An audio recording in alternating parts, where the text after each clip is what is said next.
Sa Cagayan de Oro City naman, nagsagawa ng public consultation ang mga mambabatas sa isinusulong na anti-political dynasty bill.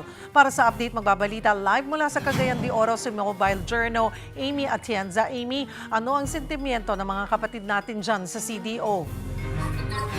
Shelly, approve sa marami dito sa Cagayan de Oro City ang isinusulong na anti-political dynasty bill.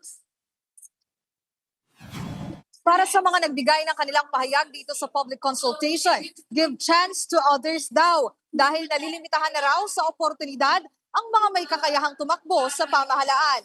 May ilan mang nagsabi na dapat isulong ang second degree, mayorya pa rin dito ang idinidiin ang fourth degree of consanguinity. Para naman sa miyembro ng clergy group, moral issue na rin daw ang usaping ito. Hindi na raw kasi mareresolba ang korupsyon, kabilang ang flood control corruption scandal, kung hindi maisusulong ang anti-political dynasty bill. Cheryl, ito na raw ang huling public consultation na isasagawa ng House Committee on Suffrage and Electoral Reforms. Yan ay para agarang maisapasa ang anti-political dynasty bill bago ang Lenten break. Cheryl? Maraming salamat, Mobile Journal, Amy Atienza.